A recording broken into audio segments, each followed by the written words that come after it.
as I live and breathe, we're actually going to get the alphabet of awesome movies up before the end of Sunday night, apparently. Who could believe it? If it wasn't for Horror Show 3000 telling me that it was up, I wouldn't have known. But apparently the letter S, picked by Selma the God, is the word space. And wow, you could go so many places with that. And obviously the most obvious one just fields hundreds and hundreds of options, or as Carl Sagan would say, millions and millions. So, I will run through mine real quick for change and give you a breather. Okay. Got a few different ones. As an honorable mention, because it's not technically a movie, it was a TV show that played movies, but it deserves being mentioned. Mystery Science Theater 3000. Of course, they're up in space in the Satellite of Love with first Joel and then Mike, and forced to watch bad movies such as Mitchell. Fantastic series. They really I wish they could get a way to get all the episodes out on DVD aside from bootlegs. Also for outer space, might as well throw this one. I don't even know if I've used this yet. It's a go-to movie for me because I love them so much. But Critters. I mean, there was just so many horror ones you could have went with, from the xenomorphs to the killer clowns to the Matula mutant from This Island Earth. Another one that immediately came to mind, and I wanted to give it some props. The pick is this one here, which is Ghidorah, the three-headed monster from 1964, and just a great space monster overall that became a good, strong nemesis for Godzilla for years and years to come. And just to play a little differently, we took the words, instead of outer space, space as in sheer volume and size, from the classic sci-fi Ultimate Collection. I'm speaking of The Incredible Shrinking Man, which was an outstanding film. Of course, you can tell by the title, a guy shrinks down in size until he's so small that simply going into a small work shed becomes a whole new universe for him, and the space within it becomes virtually expanded because of his size, and he has all sorts of new challenges that he has to face that people are normal size.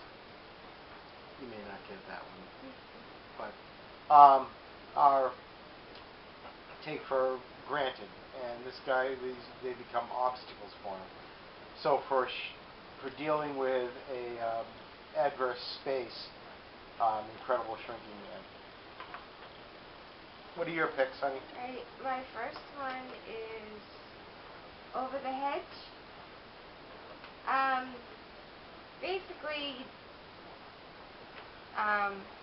they live in the forest, so this great group of animals, and one day they wake up from hibernation and they find out that their space has shrunk because they find this hedge, and over that hedge they built a big complex, so they had to shrink their size of the forest.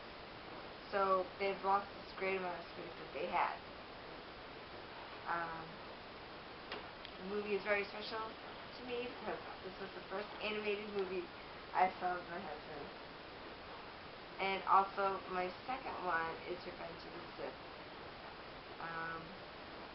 It's one of my favorite Star Wars movies.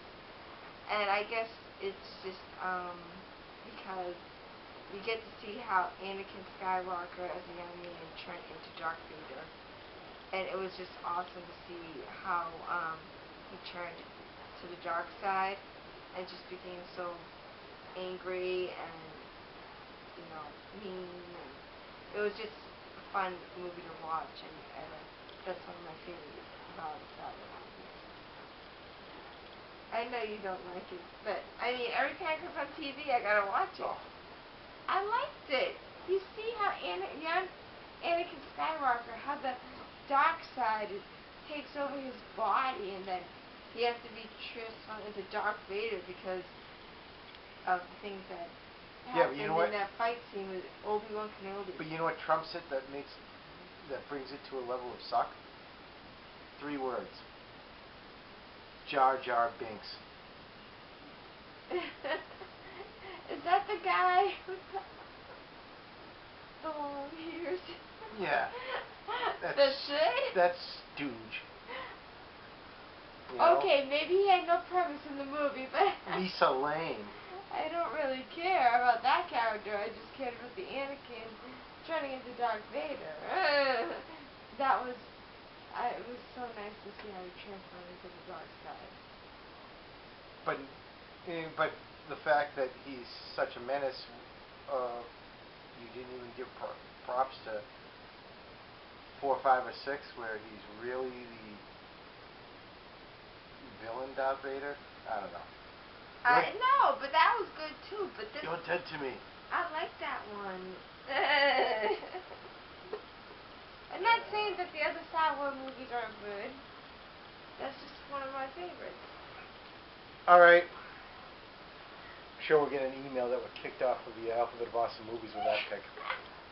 Anyways, the next selection goes back to the originator of this whole Alphabet of Awesomeness, Dyslexic Nick.